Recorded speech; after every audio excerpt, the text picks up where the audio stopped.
이제 다가오는 내일 새벽 4시에 토트넘은 맨시티와 토트넘 호스퍼 스타디움에서 올 시즌 제일 중요한 경기를 치르게 됩니다.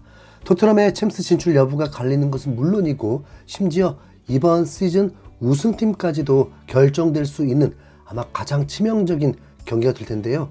먼저 아스톤 빌라와 리버풀의 경기 결과가 나왔지만 토트넘의 상황에는 아무런 변화가 없습니다.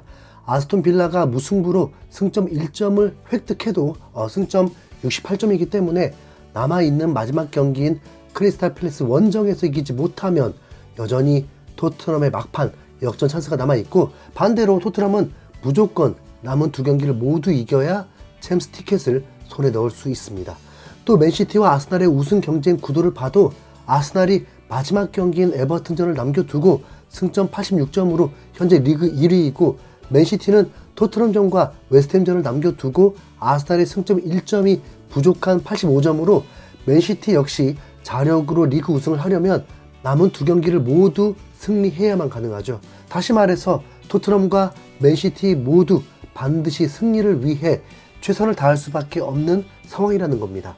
냉정하게 올 시즌 성적만 보면 맨시티가 토트넘보다 승점이 22점 더 많은 훨씬 강팀인데, 특히 최근 전적을 보면 맨시티는 작년 12월에 아스톤 빌라 원정에서 0대1로 패배한 이후에 20경기 동안 무패 행진 중인데요. 심지어 올해 4월 초에 자신들의 홈에서 아스톤 빌라를 4대1로 박살내면서 복수를 한 뒤부터는 지난 주말 풀럼전까지 4대0으로 완승을 거두면서 무려 7연승을 달리고 있는 미친 기세입니다.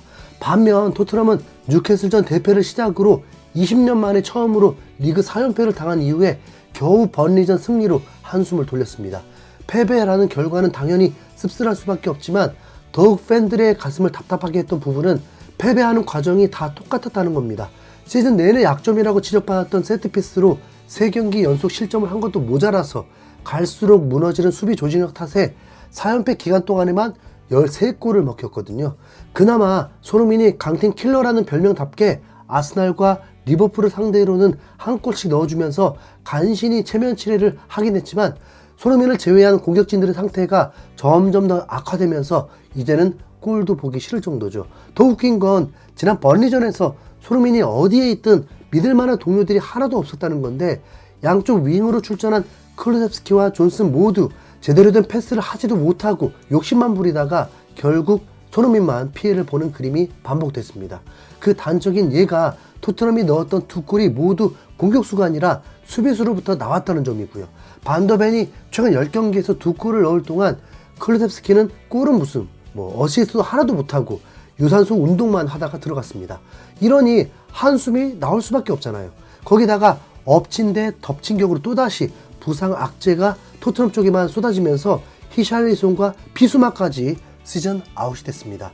올 시즌 내내 전력 외였던 세선용과 솔로몬을 빼고도 포스터, 우두기, 베르너, 벤데이비스 모자라서 히샬리송과 비수마까지 부상을 당해버려서 기적의 용병수를 기대할 수도 없게 됐죠. 유일하게 변화를 줄 수 있는 가능성이 있다면 지난 번리전에서 레프트백으로 잠깐 뛴 반더벤이 결승골까지 넣었던 걸 반영해서 드라구신과 로메로가 센터백으로 출전하고 반더벤을 레프트백으로 쓰는 정도일 텐데요.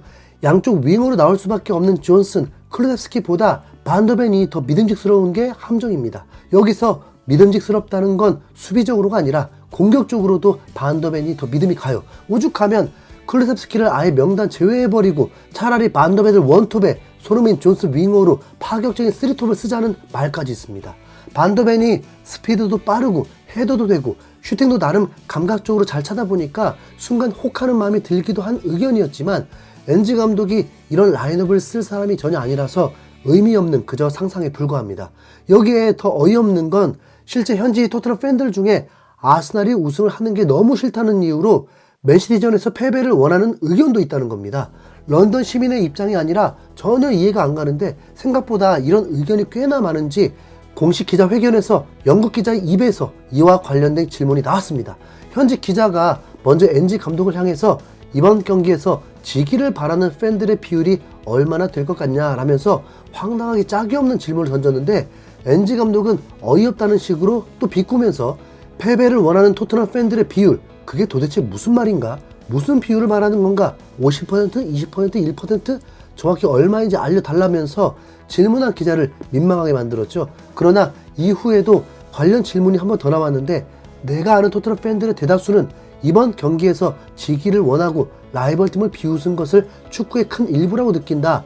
SNS가 유행하는 시대에 이게 더 큰 문제가 되고 있다고 생각하나 라면서 인터넷상에서 보이는 많은 토트넘 팬들이 아스날의 우승 실패를 비웃기 위해 맨시티를 상대로 져야 한다는 의견이 많다고 주장했습니다. 그러자 NG 감독은 또 충고하듯이 답변을 했는데 SNS를 살펴본다면 아마 토트넘 팬들의 99%가 승리하기를 원치 않을 수 있다. 하지만 그게 실제 현실이라고는 말하지 말자. 그보다 더 큰 세상은 바깥에 있다.